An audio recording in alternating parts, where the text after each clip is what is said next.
السلام علیکم ورحمۃ اللہ وبرکاتہ۔ دوستو، میں ثناء اللہ صادق تیمی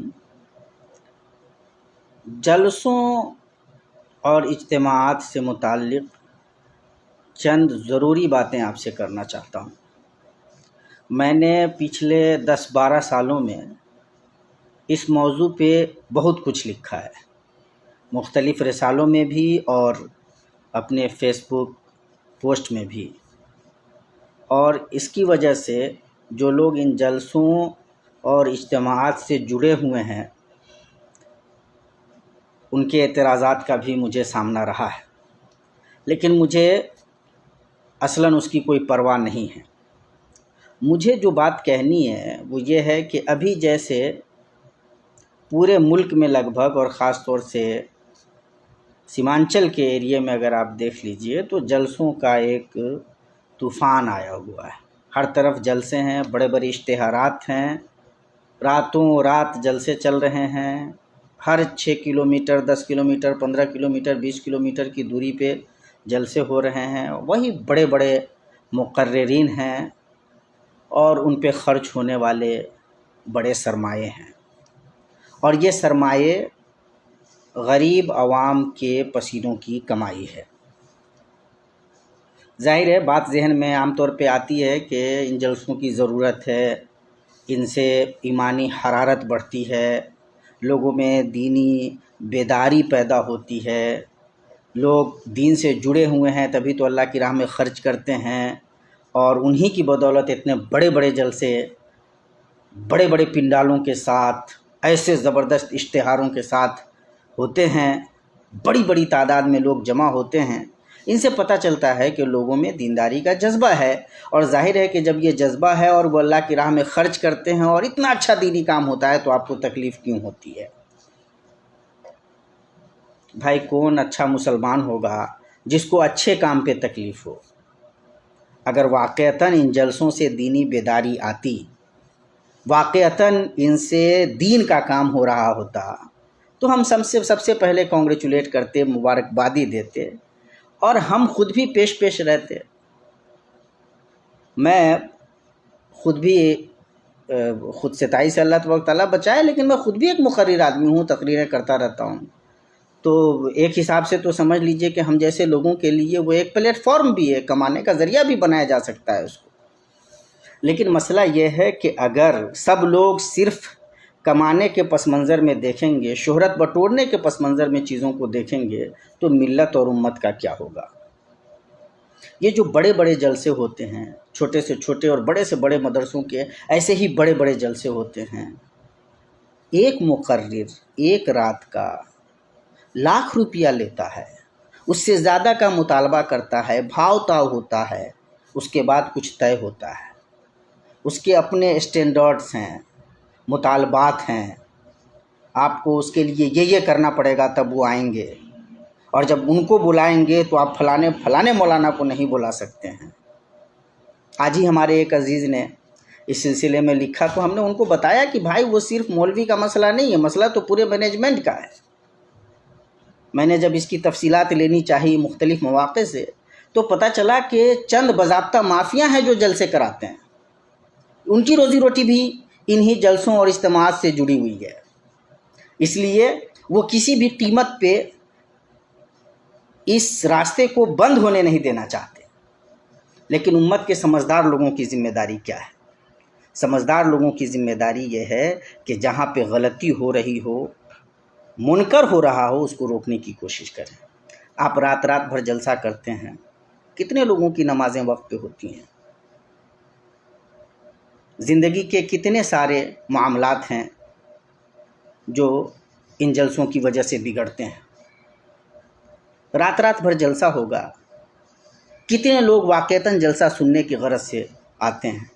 جب یہ اجتماعات ہوتے ہیں اور بے ترتیب اجتماعات ہوتے ہیں، بہت ہی غیر منظم انداز میں ہوتے ہیں، اتنا بڑا جماوڑا ہوتا ہے، تو کتنے سارے دوسرے مفاسد لازم آتے ہیں، کبھی ان کے بارے میں غور کیا گیا ہے؟ اتنا بڑا سرمایہ ضائع ہوتا ہے، ایک رات میں لاکھوں روپیہ خرچ کر دینا، غریب لوگوں کے پیسے جو بیچارے یہ سوچ کر دیتے ہیں کہ اللہ کی راہ میں خرچ کر رہے ہیں، ان کا اس طرح سے ضائع کرنا، برباد کر دینا، کیا یہ کہیں سے قرین انصاف ہے؟ جلسوں کی اگر ضرورت ہے تو کیا ان کو منظم نہیں کیا جا سکتا؟ گاؤں کی سطح پہ، بلاک کی سطح پہ چھوٹے چھوٹے جلسے کیجئے، 2-3 عالم کو، 1 عالم کو، 2 عالم کو بلا لیجئے، آپ اپنی مسجدوں کو ایکٹیویٹ کیجئے، مسجدوں کی سرگرمیاں بڑھائیے، مسجد میں جس عالم کو رکھتے ہیں، جس خطیب کو رکھتے ہیں، امام صاحب کو رکھتے ہیں، ان کو اچھی تنخواہ دیجیے اور باصلاحیت لوگوں کو رکھیے، وہ مستقل آپ کی تربیت کریں گے، آپ کے بچوں کی تربیت کریں گے، آپ کی خواتین کی تربیت ہو جائے گی، وہ بہترین پروگرام بنا سکتے ہیں، درس قرآن، درس حدیث کا اہتمام کر سکتے ہیں، خواتین کے لیے باضابطہ پردوں کے ساتھ اہتمام مسجد میں ہو سکتا ہے اور تربیت ہو سکتی ہے، وہ باضابطہ منظم طریقے سے ترتیب وار بہترین تربیت کے انداز میں پروگرام کر سکتے ہیں۔ آپ اپنے چھوٹے مکتبوں میں اچھے اساتذہ کو رکھیے، صلاحیت مند لوگوں کو، ان کو اچھی تنخواہ دیجیے، تو وہ آپ کی پوری سوسائٹی کی، پورے سماج کی بھی تربیت کر دیں گے، آپ کے بچوں کی اچھی تعلیم کے ساتھ ساتھ۔ لیکن اس طرف کوئی توجہ نہیں ہے۔ کسی بھی مدرسے کے مدرس سے پوچھ لیجئے یا مسجد کے امام سے، اس بیچارے کو آپ کتنی نامعقول تنخواہ دیتے ہیں جس کا آپ نے معقول نام رکھا ہوا ہے۔ اور اس قسم کا مولوی چال باز، جھوٹا، مکار، کوئی چترویدی نہیں ہے، سب جھوٹے ہیں۔ کس کو آتی ہے وید؟ کس نے پڑھائی کی ہوئی ہے؟ سنسکرت کس کو آتی ہے؟ جھوٹ بولتے ہیں سب۔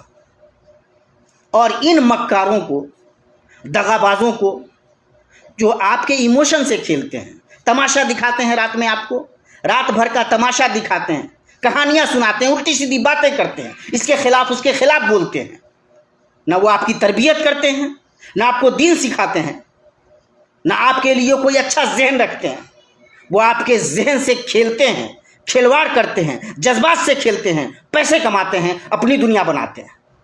آپ ان کو سر پہ بٹھاتے ہیں، ان کے لیے آپ اپنے سرمایہ ضائع کرتے ہیں، اور بدلے میں آپ کو کیا ملتا ہے؟ رات بھر کی تھکاوٹ، صبح کی نحوست، اور کچھ نہیں۔ پوری ملت کی ذمہ داری ہے، جو لوگ ذمہ داران ہیں ان کی ذمہ داری ہے کہ اس سلسلے پہ قدغن لگائیں۔ اس سے نہ امت کبھی بیدار ہو سکتی ہے، نہ کبھی ہوئی ہے اور نہ کبھی ہو سکتی ہے، اور نہ کوئی دینی بیداری آ سکتی ہے۔ جو پڑھے لکھے لوگ ہیں، سمجھدار لوگ ہیں، واقعتاً جن کو امت سے محبت ہے، ان کی ذمہ داری بنتی ہے کہ وہ سر جوڑ کر بیٹھیں اور فیصلے لیں، اس سلسلے کو روکیں۔ یہ اگر نہیں روکتے ہیں تو کل ہم تمام کے تمام لوگ اللہ تبارک و تعالیٰ کے یہاں جواب دہ ہوں گے۔ ان جلسوں سے نمازیں چھوٹتی ہیں، ترتیبیں بگڑتی ہیں، علماء کا استخفاف ہوتا ہے۔ بڑے مہذب سمجھدار علماء جو آپ کی تربیت کر سکتے ہیں، ان سے بے اعتنائی بڑھتی چلی جاتی ہے، اور یہ خطرناک قسم کے لوگ جو جذبات سے کھیلتے ہیں، غیر ضروری بکواس کرتے ہیں، الٹے سیدھے موضوعات پہ بولتے ہیں، یہ لوگ ہم انہیں سر پہ بٹھاتے ہیں، سرمایہ ضائع کرتے ہیں، اپنی نسلوں کو تباہ کرنے کا کام کرتے ہیں، ان کے حوالے کر کے، ان کو ہیرو بنا کر کے دراصل ہم صرف اپنا نقصان نہیں کرتے، آنے والی نسلوں کا بھی نقصان کرتے ہیں۔ نہ یہ شرعی اعتبار سے درست ہے، نہ اخلاقی اعتبار سے درست ہے، اور نہ ہی سماجی اعتبار سے ان جلسوں کی کوئی ضرورت ہے۔ کبھی کبھی بیداری ہی لانی ہے، اتفاقیہ کبھی ضرورت محسوس ہوئی تو گاؤں کی سطح پہ، بلاک کی سطح پہ 2-3-4 مولانا کو بلا کر کے جلسہ کرایا جا سکتا ہے۔ لیکن تعمیر تب ہوتی ہے جب تعمیر کی شروعات مسجد سے ہو رہی ہو، تعمیر تب ہوتی ہے جب اس کی شروعات اچھے مکتبوں سے ہو رہی ہو، تعمیر تب ہوتی ہے جب علماء سماج سے جڑے ہوئے ہوں، ان کے ساتھ جا کر بیٹھتے ہوں، ان کے دروازوں پہ پہنچتے ہوں، انفرادی دعوتی عمل انجام دیتے ہوں، تب جا کر کے تعمیر ہوتی ہے، تب جا کر کے واقعتاً دینی بیداری آتی ہے۔ لیکن جو ہم بھیڑیا چال چل رہے ہیں اور جو رویہ ہم نے اپنایا ہوا ہے، لکھ لیجئے کہ سارے سرمایے ضائع ہوتے رہیں گے۔ اسی طرح سے کچھ لوگ وہ چمکتے رہیں گے جو جلسے کراتے ہیں، ان کا پیٹ بھرے گا، اور جو مولوی آتا ہے، کہانیاں سناتا ہے، الٹی سیدھی بکواس کرتا ہے، آپ کو انٹرٹینمنٹ دیتا ہے، آپ بھی کہانی سننے کے لیے، مزہ لینے کے لیے آتے ہیں، تو اللہ کے واسطے مزہ لینے کے اور بہت سارے دوسرے ذرائع ہو سکتے ہیں، جلسوں کو اس کام کے لیے استعمال مت کیجیے۔ اللہ تبارک و تعالی ہمیں بہتر توفیق دے۔ السلام علیکم ورحمۃ اللہ وبرکاتہ۔